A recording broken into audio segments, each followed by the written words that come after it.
नमस्कार, मेरो नाम सरोज शर्मा। यहाँहरूलाई बेरोजगार रियल एस्टेट कम्पनीमा स्वागत छ। आज हामीले तपाईँहरूको लागि बेरोजगार रियल एस्टेट कम्पनीले एउटा आलिसान बङ्गलो तपाईँहरूको लागि लिएर आइसकेको छ। बङ्गलो यस प्रकार छ, आउनुहोस् बङ्गलोको भित्र लुकेरौँ। यो बङ्गलो 1 आना 2 आना 3 आनामा नभएर पुरा 20 आनामा बनेको छ।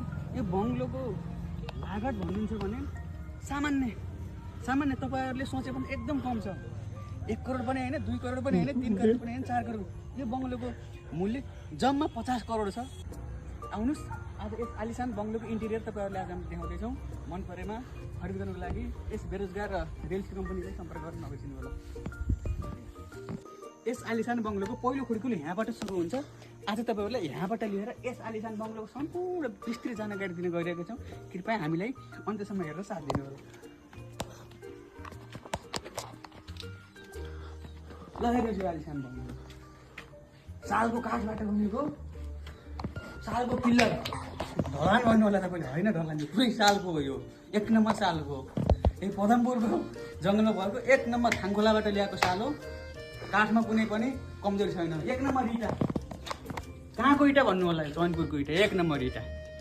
सिमेन्टमा त कुनै कम्प्रोमाइजै छैन।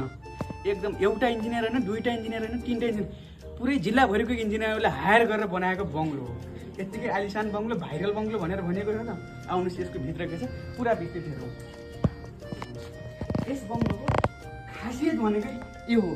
देखो न गाइस, आखिर यो हो चाहिँ के त, यो अरू केही पनि होइन। यस बङ्गलोको समग्र सेफ्टी ट्याङ्की यही हो।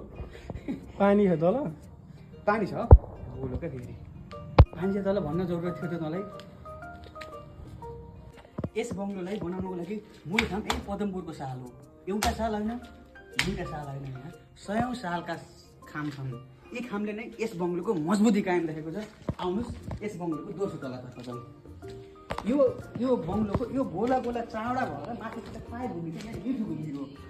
लिफ्ट हुन्छ, यहाँ माथिपट्टि पङ्खा झुडाइन्छ। हेर्नुहोस् पङ्खा पनि सानो तिनो होइन, ठुलो पङ्खा। कस्तो पङ्खा भनेर सोध्नु होला, टेबल पङ्खा झुडाइ। पानी छ त्यताबाट।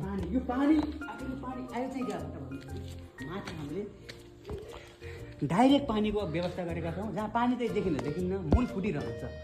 यसको खासियत नै यही हो।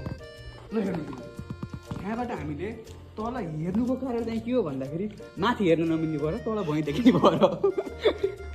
आउनुहोस् यस घरलाई प्रत्येक कोठा हेरेर विस्तृत जानकारी दिन चाहन्छु। यस बङ्गलोको लागि आवश्यक फुल विद्युतीय कार्यहरू यहाँबाट जोडान भइरहेका छन्।